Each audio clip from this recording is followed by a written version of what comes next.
പിതാവിൻ്റെയും പുത്രൻ്റെയും പരിശുദ്ധാത്മാവിൻ്റെയും നാമത്തിൽ ആമേൻ.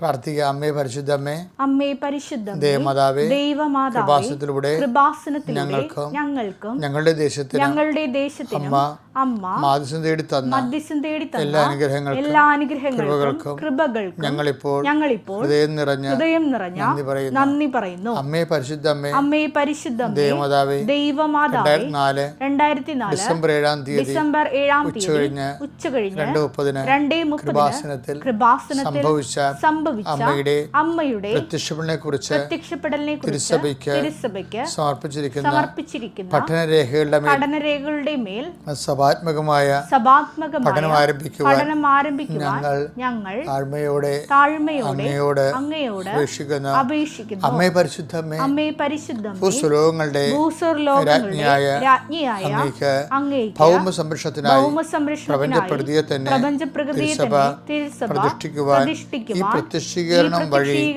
ഇടയാക്കണമേ.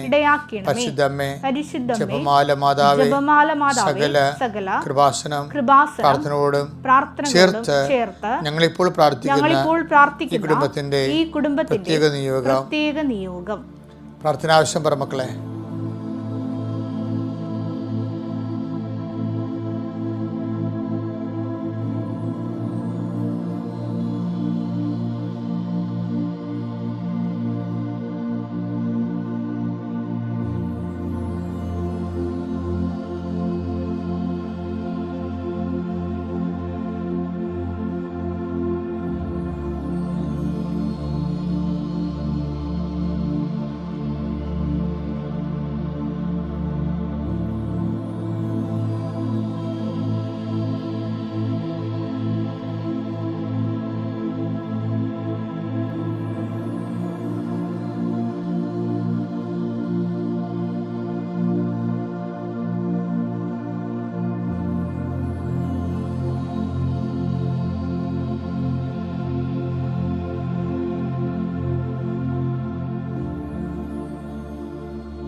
അമ്മയുടെ പ്രത്യക്ഷീകരണത്തിന്റെ ഈ അനുഗ്രഹവേളയിൽ ഞങ്ങൾക്ക് സാധിച്ചു തരുവാൻ കനിയണമേ. ആമേൻ. വിശ്വാസ പ്രമാണം. സർവശക്തനായ പിതാവും ആകാശത്തിന്റെയും ഭൂമിയുടെയും സൃഷ്ടാവുമായ ദൈവത്തിൽ ഞാൻ വിശ്വസിക്കുന്നു. അവിടുത്തെ ഏകപുത്രനും ഞങ്ങളുടെ കർത്താവുമായ ഈശോമിശിഹായിലും ഞാൻ വിശ്വസിക്കുന്നു. ഈ പുത്രൻ പരിശുദ്ധാത്മാവിനാൽ ഗർഭസ്ഥനായി കന്യകാമറിയത്തിൽ നിന്ന് പിറന്ന് പൊന്തിയോസ് പീലാത്തോസിന്റെ കാലത്ത് പീഡകൾ സഹിച്ച് കുരിശിൽ തറയ്ക്കപ്പെട്ട് മരിച്ച് അടക്കപ്പെട്ട് പാതാളങ്ങളിൽ ഇറങ്ങി മരിച്ചവരുടെ ഇടയിൽ നിന്ന് 3-ാം നാൾ ഉയർത്ത് സ്വർഗത്തിലേക്ക് എഴുന്നള്ളി സർവശക്തിയുള്ള പിതാവായ ദൈവത്തിന്റെ വലതുഭാഗത്തിരിക്കുന്നു. അവിടെ നിന്ന് ജീവിക്കുന്നവരെയും മരിച്ചവരെയും വിധിക്കുവാൻ വരുമെന്നും ഞാൻ വിശ്വസിക്കുന്നു. പരിശുദ്ധാത്മാവിലും ഞാൻ വിശ്വസിക്കുന്നു. വിശുദ്ധ കത്തോലിക്കാ സഭയിലും പുണ്യവാന്മാരുടെ ഐക്യത്തിലും പാപങ്ങളുടെ മോചനത്തിലും ശരീരത്തിന്റെ ഉയർപ്പിലും നിത്യമായ ജീവിതത്തിലും ഞാൻ വിശ്വസിക്കുന്നു. ആമേൻ. സ്വർഗ്ഗസ്ഥനായ ഞങ്ങളുടെ പിതാവേ, അങ്ങയുടെ നാമം പൂജിതമാകണമേ. അങ്ങയുടെ രാജ്യം വരണമേ. അങ്ങയുടെ തിരുമനസ് സ്വർഗത്തിലെ പോലെ ഭൂമിയിലും ആകണമേ. അന്നു വേണ്ടുന്ന ആഹാരം ഇന്ന് ഞങ്ങൾക്ക് തരണമേ. ഞങ്ങളോട് തെറ്റ് ചെയ്യുന്നവരോട് ഞങ്ങൾ ക്ഷമിക്കുന്നത് പോലെ ഞങ്ങളുടെ തെറ്റുകൾ ഞങ്ങളോടും ക്ഷമിക്കണമേ. ഞങ്ങളെ പ്രലോഭനത്തിൽ ഉൾപ്പെടുത്തരുതേ, തിന്മയിൽ ഞങ്ങൾ രക്ഷിക്കണമേ. ആമേൻ. നന്മ നിറഞ്ഞ മറിയമേ, സ്വസ്തി. കർത്താവ് അങ്ങയുടെ കൂടെ സ്ത്രീകളിൽ അങ്ങ് അനുഗ്രഹിക്കപ്പെട്ടവളാകുന്നു. അങ്ങയുടെ ഉദരത്തിൻ ഫലമായി ഈശോ അനുഗ്രഹിക്കപ്പെട്ടവനാകുന്നു. പരിശുദ്ധ മറിയമേ, തമ്പുരാന്റെ അമ്മേ, പാപികളായ ഞങ്ങൾക്ക് വേണ്ടി ഇപ്പോഴും ഞങ്ങളുടെ മരണസമയത്തും തമ്പുരാനോട് അപേക്ഷിക്കണമേ. ആമേൻ. കർത്താവേ, അങ്ങ് ഞങ്ങളെ പഠിപ്പിച്ചതുപോലെ ഇന്നത്തെ ആവശ്യത്തിനു വേണ്ടി ഞങ്ങൾ അങ്ങയുടെ തിരുസന്നിധിയെ പ്രാർത്ഥിക്കുന്നു. കർത്താവേ, നിന്റെ വിശുദ്ധ പൗരോഹിത്യത്തെ നീ മഹത്വപ്പെടുത്തണമേ. കർത്താവേ, സഭയിലുള്ള സാന്നിധ്യം നീ പ്രകടമാക്കണമേ. അമ്മേ പരിശുദ്ധമ്മേ, ദേവമാതാവേ, അമ്മയുടെ പ്രത്യക്ഷീകരണത്തിൻ്റെ സ്ഥിരീകരണത്തിനായി 39 വർഷം ഞാൻ അർപ്പിച്ച കുർബാനയുടെ യോഗ്യതയാൽ കൃപാസനത്താറെ ജീവനോടെ പ്രത്യക്ഷപ്പെട്ട പരിശുദ്ധ അമ്മയുടെ പ്രത്യക്ഷീകരണത്തിൻ്റെ സ്ഥിരീകരണത്തിനായി പിതാവിൻ്റെയും പുത്രൻ്റെയും പരിശുദ്ധാത്മാവിൻ്റെ നാമത്തിൽ പ്രാർത്ഥിക്കുന്നു. കർത്താവ് നിൻ്റെ നാമത്തിൽ രോഗികൾ സൗഖ്യപ്പെടണമെന്ന് പ്രാർത്ഥിക്കുന്നു. കർത്താവ് നിൻ്റെ നാമത്തിൽ ജീവിത ഭാരങ്ങളിൽ ഇരിക്കുന്നവരെ ഈ പ്രാർത്ഥന കൊണ്ട് പ്രത്യേക ആശ്വാസം പ്രാപിക്കണമെന്ന് പ്രാർത്ഥിക്കുന്നു. മക്കളുടെ ജീവിതത്തിൻ്റെ അവസ്ഥകളെ അതിജീവിക്കുവാൻ അവർക്ക് പ്രത്യേക അഭിഷേകം നൽകണമേ എന്ന് പ്രാർത്ഥിക്കുന്നു. ഓരോരോ രോഗത്തെക്കുറിച്ച് ഓരോരുത്തർക്ക് കൊടുത്തിരിക്കുന്ന കാഴ്ചപ്പാടുകൾ തങ്ങൾ രോഗം കൊണ്ട് ഇനി വലയാൻ പോവുകയാണെന്ന് ചിന്തിച്ച് വിഷമിക്കുന്നവരുടെ മേൽ, ഓപ്പറേഷന് പേര് നിശ്ചയിച്ചിരിക്കുന്നവരുടെ മേൽ, അവരുടെ ഭവനങ്ങളുടെ മേൽ കർത്താവിൻ്റെ കാരുണ്യം ചൊരിയണമേ എന്ന് പ്രാർത്ഥിക്കുന്നു. കർത്താവെ, അങ്ങയുടെ പീഡാനുഭവത്തെ ഓർത്തും പഞ്ചക്ഷതങ്ങൾ ഓർത്തുകൊണ്ടും ഞങ്ങളുടെ പ്രാർത്ഥന അങ്ങയുടെ ദൃശ്യന് സ്വീകാര്യമാകണമെന്ന് പ്രാർത്ഥിക്കുന്നു. മുടി കൊഴിയുന്നവരുണ്ട് കർത്താവെ, കണ്ണിന് കാഴ്ച മങ്ങുന്നവരുണ്ട് കർത്താവെ, കണ്ണിന് ഓപ്പറേഷൻ ചെയ്യുന്നവരുണ്ട് കർത്താവെ. അങ്ങനെ എല്ലാവരും അങ്ങ് കണ്ണുകളെ സ്പർശിക്കണമേ. മൂക്കിൽ ദശ വളരുന്നവർ, ആന്തരികമായ അവയവങ്ങളിൽ ശിഷ്ടമുള്ളവർ, കർത്താവ് ഞരമ്പുകൾ ബ്ലോക്കുള്ളവർ എല്ലാവരെയും സമർപ്പിച്ച്, മുഴകളുള്ളവരെ സമർപ്പിച്ച് പ്രാർത്ഥിക്കുന്നു കർത്താവെ. ഇപ്പോൾ പരീക്ഷ എഴുതുന്ന മക്കൾ കർത്താവെ, പരീക്ഷയ്ക്ക് ഒരുങ്ങുന്ന മക്കൾ, പരീക്ഷ എഴുതി തീർന്ന മക്കൾ, അവർ റിസൾട്ട് പ്രതീക്ഷിക്കുന്ന മക്കൾ, യോഗ്യതാ പരീക്ഷ, മത്സര പരീക്ഷ, അങ്ങനെ ഓരോ പരീക്ഷകളിലെയും കർത്താവെ അവരുടെ പെർഫോമൻസ് വളരെ പൂറായിട്ടുള്ളവരുണ്ട്. ആ കുഞ്ഞുങ്ങളുടെ മേൽ കർത്താവ് നിൻ്റെ കൃപ കൊണ്ട് മാത്രമേ അങ്ങനെ രക്ഷപ്പെടത്തുള്ളൂ. കർത്താവ് അനുദപിക്കുന്ന എല്ലാവരും മേലും നിൻ്റെ അനുഗ്രഹം നൽകണം, ചൊരിയണമെന്ന് പ്രാർത്ഥിക്കുന്നു. തങ്ങൾക്കുള്ള കാർഷിക വിഭവങ്ങൾ വിറ്റുമാറ്റാൻ പറ്റാത്തവർ, കാർഷിക വിഭവങ്ങൾ കടന്നു പോയവർ, അതിൻ്റെ പേരിൽ തന്നെ പാട്ടത്തിനെടുത്ത് പൈസ വിലക്ക് പലിശ കൂടുന്നവർ, കർത്താവ് അങ്ങനെ പലിശ കൂടുന്നതനുസരിച്ചുകൊണ്ട് ഇത് വിറ്റുമാറ്റിയാലും കടക്കാരും നിലനിർത്താൻ പറ്റാത്ത രീതിയിൽ എന്ത് ചെയ്യുമെന്ന് അറിയാൻ പാടില്ലാതെ അടുത്ത വിളവെടുപ്പിന് വേണ്ടിയുള്ള സാമഗ്രികൾ സെറ്റ് ചെയ്യാൻ കഴിയാതെ വരുന്നവർ, മടുത്ത് തീർന്ന് തുലച്ച് എന്ത് ജീവിതമെന്ന് ഓർത്തുകൊണ്ട് ഭാരപ്പെടുന്നവർ, കർത്താവേ നീ അവരുടെ കരുണ തോന്നെ പ്രാർത്ഥിക്കുന്നു. ജോലിയില്ലാത്തവർ, എൻ്റെ കർത്താവ് വഴിയില്ലാത്തവർ, നടവഴി പോലും നഷ്ടപ്പെട്ടവർ, എൻ്റെ കർത്താവിൻ്റെ ഉന്നതമായ നാമത്തിൽ, സഭയുടെ അധികാരത്തിൽ, കുരിശിൻ്റെ അടയാളത്തിൽ, ദൈവത്തിൻ്റെ ശക്തി, സമാധാനമില്ലാത്ത കുടുംബങ്ങൾ, മദ്യലഹരിയിലും രാസലഹരിയിലും ഒക്കെ അടിപ്പെട്ടു പോയ കുടുംബങ്ങൾ, കർത്താവിൻ്റെ വിശുദ്ധമായ രക്തം അവിടെ മേൽ ചിന്തണമെന്ന് പ്രാർത്ഥിക്കുന്നു. എൻ്റെ കർത്താവിൻ്റെ ഉന്നതമായ നാമത്തിൽ, സഭയുടെ അധികാരത്തിൽ, കുരിശടയാളത്തിൽ ദൈവശക്തി നിങ്ങൾ അനുഗ്രഹിക്കപ്പെടട്ടെ. എൻ്റെ പ്രിയപ്പെട്ടവരെ, നമ്മളെ നോൻപ് കാലം എന്ന് പറയുമ്പോൾ അനുതാപത്തിൻ്റെ കാലമാണ്. പക്ഷേ എന്തിനനുദപിക്കണം? നമ്മൾ അനുദപിക്കണത് കുമ്പസാരിക്കാൻ വേണ്ടിയാണ്, കത്തോലിക്കര് അതല്ല ഉദ്ദേശം, അതല്ല. അനുദപിക്കുക, സുവിശേഷത്തെ വിശ്വസിക്കുക. സുവിശേഷം എന്താണ് പറയണത്? അനുദപിക്കുക, ദൈവരാജ്യം സമീപിച്ചിരിക്കുന്നു. അപ്പോൾ സുവിശേഷം നമുക്ക് നൽകണത് അതനുസരിച്ച് നമ്മൾ അവൻ പറയണ പോലെ ചെയ്യുമ്പോൾ, ദൈവത്തിൻ്റെ നടപടിക്രമം, ദൈവത്തിൻ്റെ വചനം നമ്മുടെ ജീവിതത്തിൽ പ്രാവർത്തികമാക്കുമ്പോൾ ദൈവരാജ്യം സമീപിച്ച് നമ്മൾ ദൈവരാജ്യത്തിലാകുകയാണ്.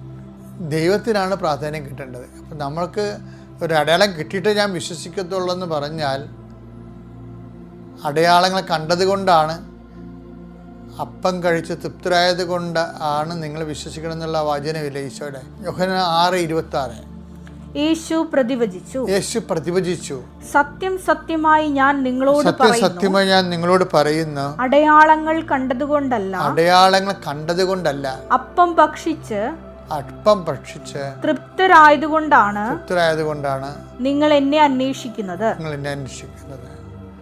അതുകൊണ്ട് എന്താ പ്രശ്നം വെച്ച് കഴിഞ്ഞാൽ, എപ്പോഴും അപ്പം ഒക്കെ ഒരു അടയാളമാണ്. ശരിക്കും പറഞ്ഞാൽ എന്തിൻ്റെ അടയാളമാണ്? ദൈവരാജ്യം വന്ന് പുലർന്നു കഴിഞ്ഞതിൻ്റെ അടയാളമാണ്. കാര്യം ശക്തിയിലാണ് ദൈവരാജ്യം വരണത്. 1 കൊരിന്ത്യർ 4:20 എടുത്തേ. ദൈവരാജ്യം വാക്കുകളിലല്ല